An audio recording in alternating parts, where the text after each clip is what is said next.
What's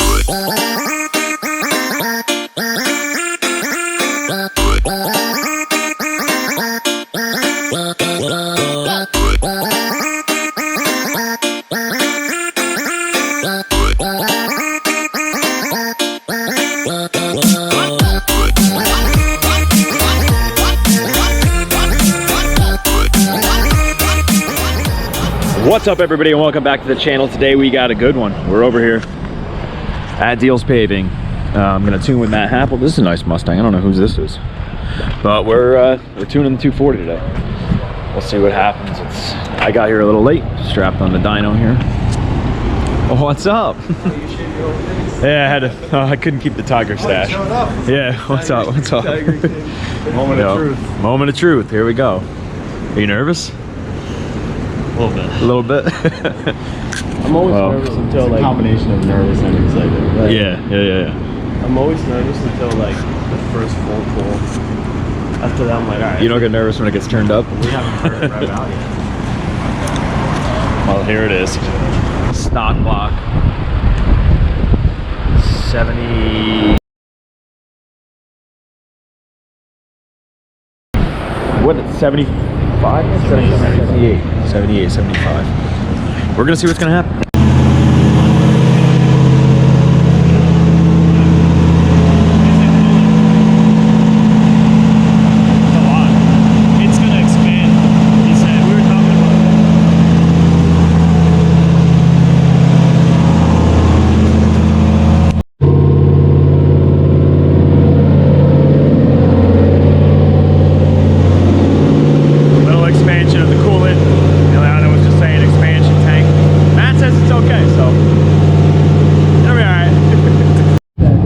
I missed the first pull like a friggin' idiot, but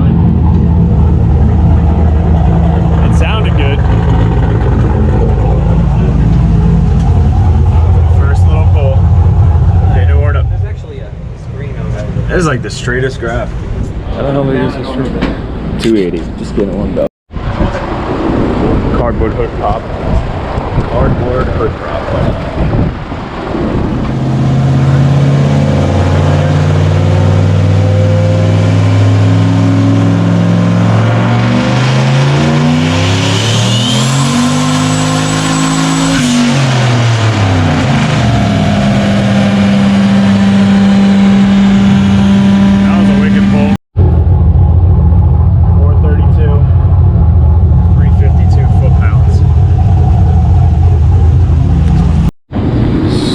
Doing some spinning, we assume. So Matt's gonna take it at like 50-60 on the highway speed just to warm up the tires. Hopefully we can get some heat in the tires, because it did a big kick on the dyno. If you saw on the last little thing, it did a little spike.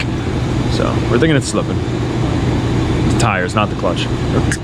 Don't fill the block first, like they don't heat up the water. A lot of people just fill the rad and they wait for like the thermostat to open. It fucking almost won't, like it won't ever. But one easy thing we can do is like, we can, you know, let it cool off and crack this or whatever. But yeah, usually want to, especially on like the truck engines, I always tell people just fill the water, the top water neck first. Or what I always do is, if I have a stock thermostat, it's like anywhere between a 195 and like a 210 anyway. A 175. Oh, even scarier. Aftermarket ones like always seem like they do. Never know. Oh, that's the one you use for the I take stock ones and then I drill. Here's a stock one that's around 200 degrees. If you drill 4 holes in it, it's around a 180. If you drill 8 holes in it, it's around a 160. And then what also that does is it lets a little bit of bleeding through the cooling system easier. So once you do have a drilled thermostat, you can fill from the rad easier. You can fill from the block. You don't get like the air bubbles. Yeah, you don't get the weird differential. Like it'll just bleeds through the whole system easier. And then also, like I said, the swirl pot will, without all of that ancillary stuff, you get air pockets easier. So it seems like that's what it is, because it's fucking boiling its balls off. And Well, it's not. Yesterday when I trailered it home, it sat on the trailer for a couple hours, and I started up, it was already at 110. Really? More than likely us smashing on it will probably clear it out. We'll see. It'll get worse, or it'll get better, whatever. Your turbo's getting temperature in it now. Yeah. Yeah, I took it up to like 3,006. Your stomach starting nervous. I'm nervous. I'm like, oh, I'll heat up the tires, and the temperature went from like 189 to like 220. I'm like, okay. So it's got it, yeah. Airing them down a little bit. Waiting for it to cool down some. And we're gonna make another pull. Matt says everything seems pretty good as far as the car, so that's good. We're applying pressure on top of the wastegate here. You know, through the leaky hose. Sloppy mechanic style. I like it. And yeah, we're gonna make another pull soon. I see studying is going well.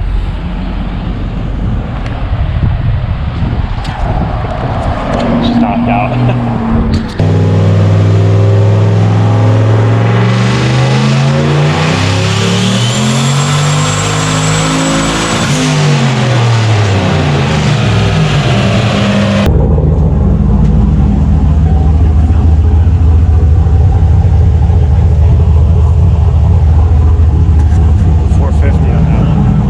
Dropped off, but it was 9 pounds average, 11.5 air fuel, 14 degrees on only 9 pounds. So 9 pounds. should take yeah, like a lot of times, like on my golden rule for like a decent turbo LS setup, I try to get to 14 and 14. A lot of them are very happy around there, or at least it's a good middle ground. You can see, so if a car doesn't want to get to 14 and 14, it usually has like a back pressure issue or some other restriction. If it wants to take single digit amount of ignition at only 1 bar of boost, it usually has some sort of deficiency. And then an efficient car, sometimes on pump, we can go to like 16 pounds, 16 degrees. But it all depends. Like, since you're going to hammer the fuck out of it, probably won't even need to push it that hard. But a lot of stuff, what's nice is you get to about 14 and 14 and you move around the cabin, as I would say.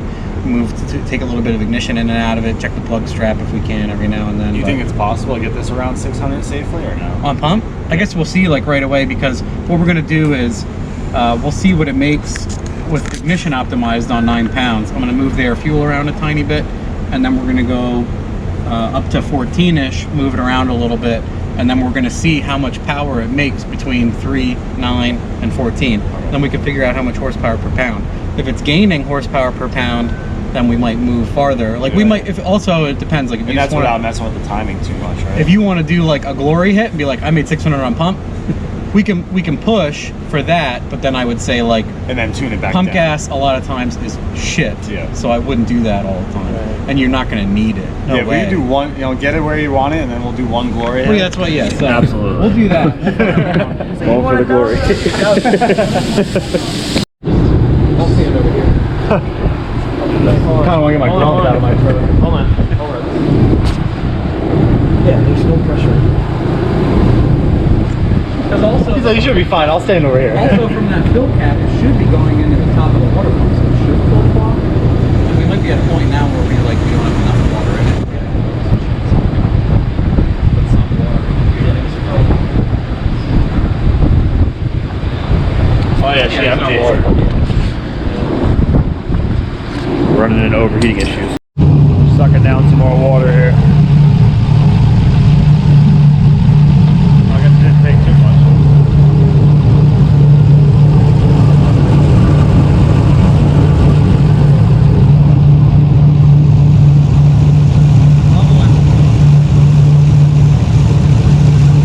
Oh yeah, look at it. Does it go down?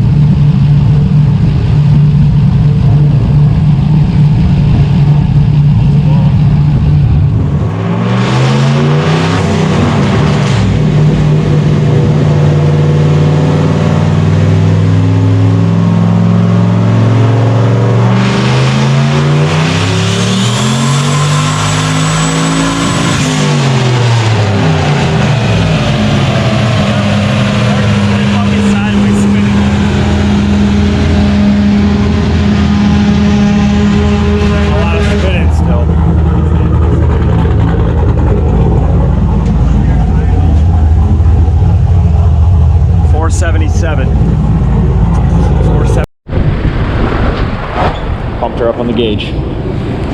About to make another hit. You're gonna need some fat radials on that thing to go straight. He needs fucking LSD or wheel rear. One was spinning? Oh yeah. And the driver's side, you can see the tire just starting moving. Hopefully the straps keep it on there.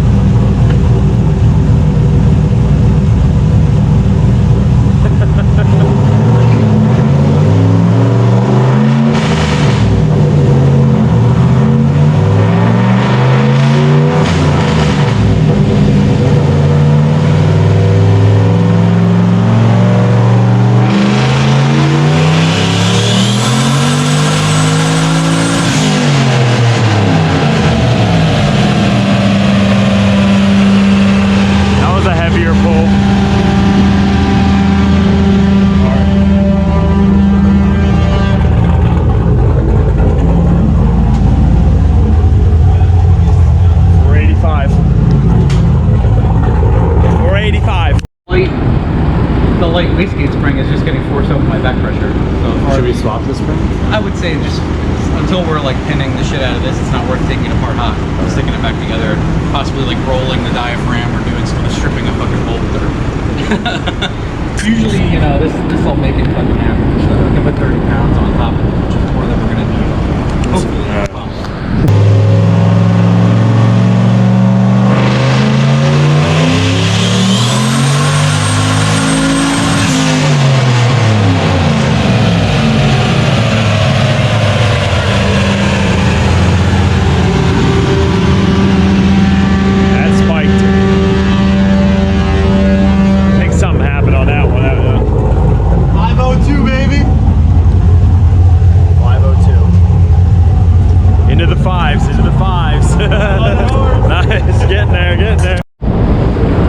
It up a little more. We have a leak here.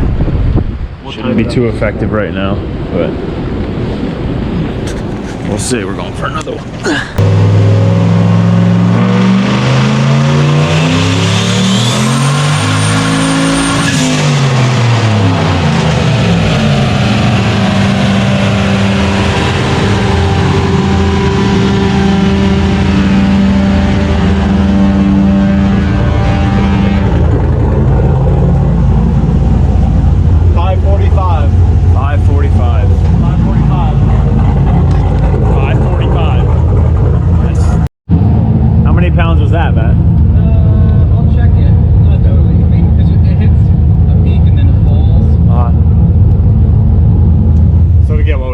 Change these springs out. Yeah, like I would say you probably want to put a 7-pounder in there, like mix and match. It peaked at 14 and it fell to 13. Okay.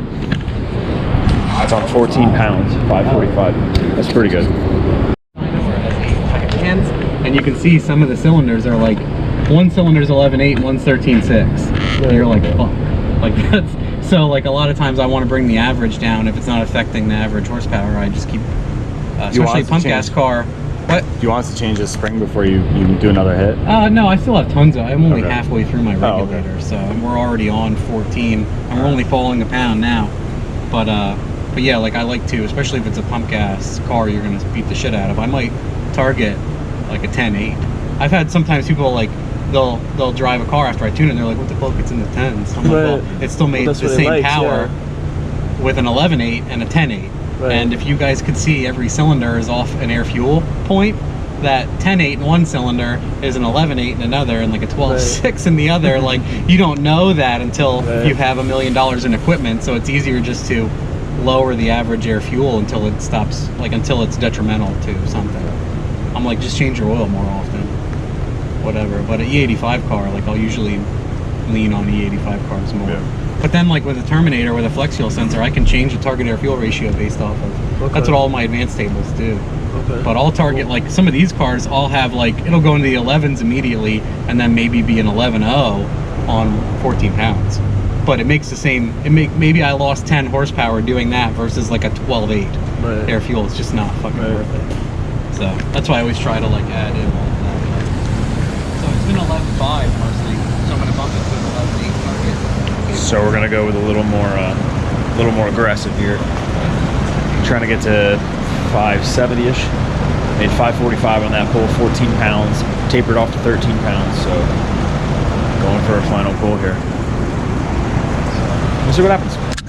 To go to the top, and then one thing you can do is like, I can help you out back and forth, but you add enough duty cycle into that. Did you ever set up electronic before with a Holly? Or you can set up easiest way, because the ECU is grounding the wire. It's pulse width modulating the ground wire, so you can switch the power wire. So say you have a 7-pound spring, with this turbo you can probably make 20 pounds. So a tiny bit of duty cycle on the boost controller will get you to like 14, 16. But a lot of times, like I'm telling you, like it'll be dumb anyway. So there'll be times maybe you want to turn it up a tiny bit, but it's easier to abuse it at a lower horsepower and not run into like temperature and other issues. So I would say like 7 and 14 would be nice.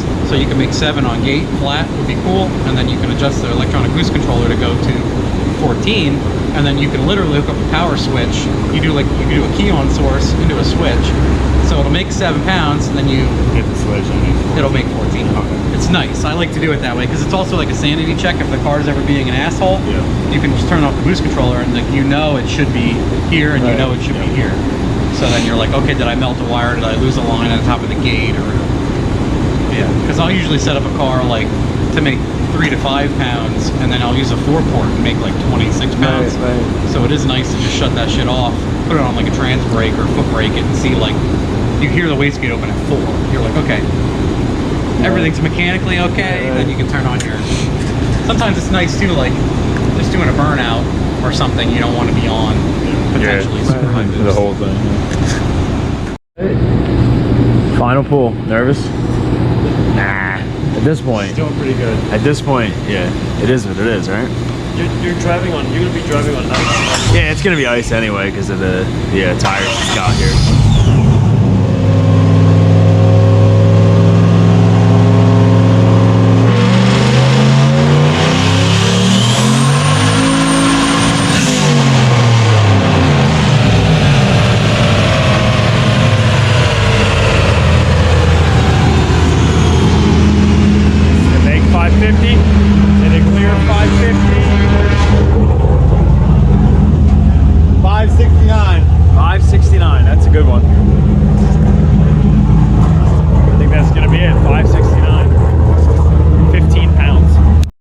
Still having a problem with overheating.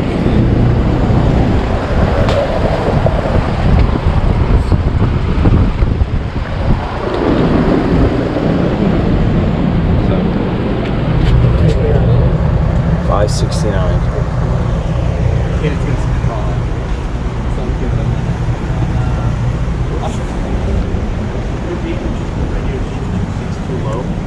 Could be a bunch of things. I'm not sure. It's just weird. It's the same exact setup. Is it a new water pump? At 525, they sounded pretty good. Yeah, here's 502 and 545. So we can see, I think it was only 12 pounds. Like, it came up pretty quickly and then died really quickly after. So this peaked out at 13 and it fell to 11 and a half and made 502. So only like 11 pounds. Like I said, if it would hold boost, you know, we might even get a better result. Do you have other springs? Yeah. We might just, I mean, we might let it cool off a tiny bit and crush another spring in it if we can. Later down the line, if we change a couple things and kind of get a hold of you again, we can come back and see. Yeah, absolutely, yeah. Yeah, because I mean, I know things can be retarded as it is, but if it's got more potential, I'd like to. Well, that's what I mean. Like the fuel is the big thing. Yeah. Like if it was an E car, we could probably make 840 maybe we'll right try now. like a different intercooler or something. A what? A different Could intercooler. Yeah, a lot of times you Bigger don't one? know till like you do a bunch of testing. But then, like I said, I make it seem like a lot of stuff's no good, and then you'll drive this thing at like on 6 pounds. You can be like, "This is fucking retarded." I know. I'm thinking numbers wise. It'll probably make 390 on 4 pounds. And you'll be like, he's glory hunting for dyno numbers. Because especially like one of these, like a 4th gen Camaro weighs like 3,800 pounds, and they make 300 wheel stock, and their gear is like incredibly long. They do like 1,000,000 miles an hour in 2nd gear with a T56, and people are like, "Wow, this is fast." So like, imagine this is like almost useless gear ratio and makes 550. Yeah. You're gonna be, your arm's gonna be fucking all over the place. It'll be like that one meme where the guy like shifts with like fucking. You know what I mean? That's gonna be you. Pop, pop, pop, pop, pop, pop, pop, pop. All right, guys. So I gotta head out. Emiliano's still there with Mikey. So they're gonna keep plugging away. I think they're gonna throw a different spring into it now. So we'll see what it does. If you haven't followed Sloppy Mechanics, I don't know where you've been. He's got like 100,000 subscribers on YouTube. That was him that was tuning for it. Thank you, Matt. Thank you for tuning for us, Matt Happel. Check their YouTube out if you haven't.